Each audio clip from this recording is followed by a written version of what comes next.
Doctor زیرف آپ سے بات کرنے سے پہلے میں ذرا لوگوں کو بتا دوں because you not a politician, وہ سوچتے ہوں گے کہ آپ کیوں ہیں یہاں پہ. میں بتا دوں کہ بزنس کاؤنسل کتنی انٹرسٹنگ چیز ہے. جو کمپنیز ناظرین اس میں ہیں، یہ 40% جو ہماری ایکسپورٹس ہیں وہ انہی کمپنیز کا وہ کنٹریبیوشن ہے اس میں ہماری ایکسپورٹس کے اندر. 30 لاکھ سے زیادہ لوگ ان کمپنیز کے ملازم ہیں جو پاکستان بزنس کاؤنسل کی ممبر ہیں. یہ 1/3 ڈائریکٹ ٹیکسز یہ لوگ دیتے ہیں. جو ہمارا وہ ہیں او آئی سی سی والے جو اوورسیز انویسٹمنٹ والے ہیں وہ 6% جی ڈی پی کا ہے، لیکن 60 سے 70% وہ ڈائریکٹ ٹیکسز دیتے ہیں. آپ لوگوں نے ایک ابھی بجٹ پہ ایک ڈاکیومنٹ نکالا ہے ڈاکٹر ضیاء، اس میں آپ نے کہا کہ جی 4 چیزیں ہیں ساؤنڈ فسکل پالیسی کی. ایک کہ انکم بیس بڑھے اور زیادہ سے زیادہ لوگ کام کریں. ایکویٹیبل ٹیکس برڈن کہ ٹیکس جو ہے وہ کمائی اور اس کے مطابق اور تمام لوگوں پہ اس کا ایک جسٹیفائڈ پھیلاؤ ہو. کمپیٹیٹو ہو کاروبار ریجن اور گلوبل میں، اور سپریٹ پالیسی ہو ریونیو اور کلیکشن کے درمیان میں. پھر آپ لوگ کہتے ہیں پاکستان کی فسکل رجیم ان چاروں میں فارغ ہے. they have failed on all these counts. اب آپ لوگوں کا کیا خیال ہے؟ جتنی باتیں آپ نے سچ سنی ہیں، آپ لوگ جا کے پرائم منسٹر سے ہی ملے ہیں، اگرچہ وہاں کی میٹنگ میں بعد میں نکل کے آپ سب نے بڑی اچھی باتیں کی، لیکن مجھے 2-3 ٹاپ بزنس مین نے کہا کہ اٹ واز ریڈیکولس، ابسرڈ، کوئی پلان نہیں ہے گورنمنٹ کے پاس. آپ کو کوئی امید ہے کہ یہ بجٹ میں کوئی پازیٹیو گروتھ آئے گی، امپلائمنٹ کریٹ ہوگی، بزنسز انکریج ہوں گے؟ Thank you Malik. بجٹ جو ہے وہ ایک اکاؤنٹنگ ایکسرسائز نہیں ہوتا، وہ ایک اکنامک ویژن ہوتا ہے حکومت کا انڈر فسکل اسٹریس. جس طریقے سے بزنسز جو ہیں وہ اپنے گورننس اور گروتھ ماڈلز بناتی ہیں، اسی طریقے سے پاکستان کو بھی ایک گورننس اور گروتھ ماڈل کی ضرورت ہے جس سے سسٹینیبل انکلوسیو گروتھ آ سکے. اب میرے نظر میں اس کے 3 پلرز ہیں. ایک ہے گورنمنٹ، ایک ہے بزنس اور ایک ہے عوام. اب گورنمنٹ کا کام یہ ہے کہ وہ ایک انیبلنگ انوائرمنٹ پرووائڈ کرے بزنس کے لیے، جس میں بزنسز جو ہیں وہ بڑھ سکیں، گروتھ ہو سکے. وہ آپ کو نظر آ رہا ہے؟ کیا گورنمنٹ نے کوئی میجرز لیے ہیں انیبلنگ پہ انوائرمنٹ کے لیے؟ ہم لوگوں سے ڈائیلاگز ہوئے ہیں.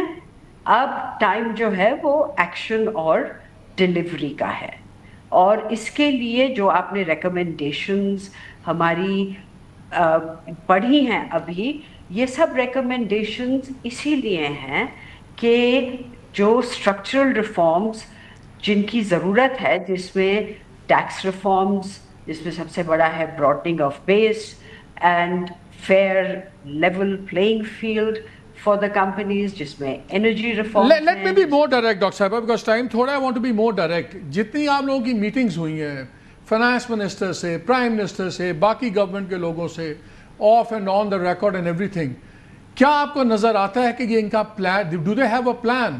اگر میں آپ سے پوچھوں you are a C E O of a company, جو ان کے پاس پلان ہے، اگر آپ کا بورڈ آپ کے پاس یہ پلان لے کے آتا، بورڈ کو آنریریم دیتی کہ فارغ کر دیتی؟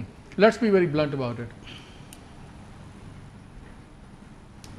ہم لوگوں کی ساری ریکمنڈیشنز بیسڈ تھیں اسی چیز پہ کہ ایک 3 سال کا آپ پلان پیش کیجئے. کوئی نہ کوئی کنسسٹنسی ان پالیسی ہونی چاہیے کہ جب تک پریڈکٹیبلٹی نہیں آئے گی، اسٹیبلٹی نہیں آئے گی، تو انویسٹمنٹ بزنس مین کے لیے کرنا مشکل. I agree with you. I agree with you. We know all this. We know all this. یہ تو economics 101 ہے. میں تو آپ سے پوچھتا ہوں an honest assessment کہ آپ کے خیال میں گورنمنٹ کے پاس آپ کو ایک وائبل پلان کی فیلنگ ہوئی ہے کہ پلان ہے؟ Do you really believe? جی، ہم لوگوں نے اپنی ریکمنڈیشنز دی ہیں. گورنمنٹ ہماری باتیں سن رہی تھی. جیسے آپ نے کہا ہماری بہت ساری میٹنگز ہوئی ہیں، وہ سب باتیں سن رہے تھے. ہمارا سینس یہ ہے کہ وہ سمجھ بھی رہے تھے.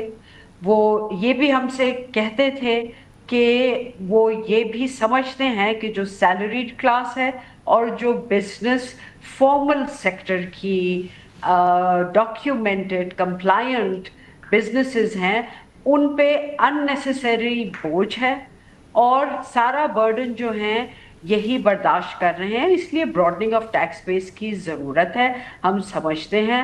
اور ہم یہ بھی لیکن وہ ہو نہیں سمجھتے ہیں رہی. کہ پچھلے 4 سال سے براڈنگ آف ٹیکس بیس ہوئی نہیں.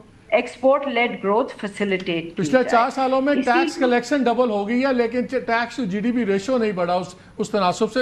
صوبائی حکومت ڈاکٹر صاحب یہ بتائیں, اگر چیزیں اتنی اچھی ہیں جو بزنس کاؤنسل کی کمپنیز ہیں, ڈو یو سی دیم کہ اگلے 1 سال کے اندر یہ اپنے بزنسز میں اور انویسٹ کر کے پھیلاؤ کر رہی ہیں, کہ ابھی آپ لوگ بھی ویٹ اینڈ سی کی پالیسی پہ چل رہے ہیں؟ جی, ہم لوگوں کو میکرو اسٹیبلائزیشن جس کی سب بات کرتے ہیں, اس کے اب آگے کیا سسٹینیبل انکلوسیو گروتھ کرنی ہے اس کی بہت ضرورت ہے. کیونکہ جب تک کنسسٹنسی ان پالیسی نہیں ہوگی, جب تک لیول پلینگ فیلڈ نہیں ہوگا, جب تک انیبلنگ بزنس انوائرمنٹ نہیں ہوگا, بزنسز انویسٹ کرنے کے لیے کانفیڈنس چاہتی ہیں, ان کا کانفیڈنس نہیں بڑھے گا. بزنسز انویسٹ نہیں کرتی ہیں تو اس سے جابس کریٹ نہیں ہوتے ہیں, سیلری انکریسز نہیں ہوتی ہیں, اس سے جو ڈسپوزیبل انکم ہے ایک عام آدمی کی وہ نہیں انکریز ہوتی. ڈسپوزیبل انکم ہو تو وہ ایجوکیشن پہ, ہیلتھ پہ, نیوٹریشن پہ وہ لگا سکتے ہیں, اور یہ سب جو ہیں ایونچولی گورنمنٹ کا ریونیو بڑھا سکتے ہیں. ڈاکٹر صاحب مجھے ایک چیز بتائیں, آپ لوگ بزنس چلا رہی ہیں, آپ خود بھی چلا رہی ہیں, you run a very big company, very popular company. ظاہر ہے آپ 2-3 سال کی آگے کی پلاننگ کرتی ہوں گی, چیزیں کرتی ہوں گی. یہ تو نہیں ہو سکتا کہ آپ 10 تاریخ کو بیٹھی ہوں اور کہیں کہ مجھے 12 کو بجٹ آئے گا تو پھر میں اگلا سال پلان کروں گا. تو کیسے ہم نے آگے کرنا ہے, کیسے آپ نہیں کرنا. اس وقت آپ لوگوں کے پاس کوئی پالیسی کلیئرٹی ہے, ٹیکس سٹرکچر کی کلیئرٹی ہے, کچھ ہے کہ اگر میں آج آپ سے یہ پوچھوں کہ آپ آج اپنا 1 سال اگلا پلان کر سکتی ہیں, کیا آپ اس وقت پوزیشن میں ہیں کہ آپ اگلا سال پلان کر لیں؟ ہم لوگوں کی یہ سب سے بڑی آسک تھی کہ آپ ایک 3 سال کے فریم ورک کا اب جو ہے کوئی ہمیں ویژن دیجئے اور ہمیں بتائیے, اسی وجہ سے کہ جب ایک کنسسٹنسی ہو, جب ایک پریڈکٹیبلٹی ہو کہ کیا ہونا ہے, اسی کی بیسس پہ So basically you don't have that clarity. ہوتے ہیں. اور انویسٹمنٹ ڈیسیژنز کمپنیز تو 5-5, 10-10 سال کے ہورائزن تو کو دیکھ کے کر بیسکلی رہی وہی آ رہا ہے نا, آپ لوگوں کے پاس تو کلیئرٹی نہیں ملی ہوئی.